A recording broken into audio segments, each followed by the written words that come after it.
ಕರ್ನಾಟಕದಲ್ಲಿ ನೋಡ್ರಿ ಸ್ವಾಮಿ, ವಿಧವಾ ವೇತನ, ವೃದ್ಧಾಪ್ಯ ವೇತನ, ಮನಸ್ವಿನಿ ಯೋಜನೆ, ಆ ಯೋಜನೆ, ಈ ಯೋಜನೆ, ಎಲ್ಲ ಯೋಜನೆಗಳು ಬರ್ತಾ ಇದ್ವು. ಇದನ್ನು ಜಾರಿ ತಂದರು ಮಾನ್ಯ ಯಡಿಯೂರಪ್ಪನವರು ಅಂತಲೇ ಹೇಳ್ಬೋದಾಗಿದೆ.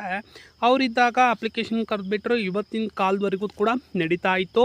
ಆದರೆ ಸಿದ್ದರಾಮಯ್ಯ ಬಂದರೂ ಕೂಡ ನಡೀತಾ ಇತ್ತು. ಆದರೆ ನಮ್ಮ DK ಸಾಹೇಬ್ರಿಗೆ ಏನಾಗಿದೆ ಅನ್ನೋ ಗೊತ್ತಿಲ್ಲ. ಸಡನ್ನಾಗಿ ಎಲ್ಲರೂ ಕೂಡ ಅನರ್ಹರು ಅಂತ ಹೇಳಿದ್ದಾರೆ. ಅದೇ ಥರ ಕೂಡ ರೂಲ್ಸ್ ಬೇರೆ ತಂದುಬಿಟ್ಟಿದ್ದಾರೆ. 35,000 ಒಳಗೆ ಆದಾಯ ಇರಬೇಕಂತ. ಅದು ಹೆಂಗೆ ಸಾಧ್ಯ ರೀ ಸ್ವಾಮಿ? ದಿನಕ್ಕೆ ದಿನಗೂಲಿನ ನೀವೇ ಕೊಡ್ತಿದ್ದೀರಲ್ಲ, ಅದು ನಿಮ್ಮ ಕೆಲಸಕ್ಕೆ ಬಂದಾಗ ಗೌರ್ಮೆಂಟ್ ಕೆಲಸಕ್ಕೆ ಎಷ್ಟು ಕೊಡ್ತಿದ್ದೀರಾ? ದಿನಕ್ಕೆ 370 ರೂಪಾಯಿ. ಅದನ್ನು ಇಂಟು 365 ಮಾಡಿದರೆ ಲಕ್ಷದ ಮೇಲೆ ಬರುತ್ತೆ ರೀ. ಯಾಕ್ರಿ ಬಡವ್ರ ಹೊಟ್ಟೆ ಮೇಲೆ ಹೊಡಿತೀರಾ? 35,000 ದುಡಿದ್ರೆ ಎದಕ್ಕಾಗುತ್ತೆ ನೀವೇ ಹೇಳ್ಬಿಡಿ. ಆಸ್ಪತ್ರೆಗೆ ನೀವು ತೋರಿಸ್ತೀರಾ, ಶಾಲಾ ಕಾಲೇಜಿಗೆ ನೀವು ಕಳಿಸ್ತೀರಾ, ಬಸ್ಸು ಅದು ಇದು ವೆಹಿಕಲ್ ಹೋಗ್ಲಿಕ್ಕೆ ನೀವು ಕೊಡ್ತೀರಾ? ಇಲ್ಲ ತಾನೇ? ಬೇಕೇ ಬೇಕ್ರಿ.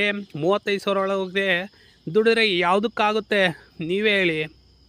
ಇಷ್ಟೆಲ್ಲ ಮಾಡಿಬಿಟ್ಟು ಎಲ್ಲ ರೇಟ್ ಅದು ರೇಟ್ ಇದು ರೇಟ್ ಎಲ್ಲ ರೇಟ್ ಮಾಡಿಬಿಟ್ಟು ಜನಗಳಿಗೆ 35,000 ಮಾತ್ರ ದುಡಿದ್ರಿ. ಈ ವೃದ್ಧಾಪ್ಯ ವೇತನ ಎಷ್ಟೋ ಕುಟುಂಬಗಳು ಇದರಿಂದಾನೇ ಜೀವನ ಮಾಡ್ತಿದ್ದೇವೆ. ಅರ್ಥ ಮಾಡ್ಕೊಳ್ರಿ.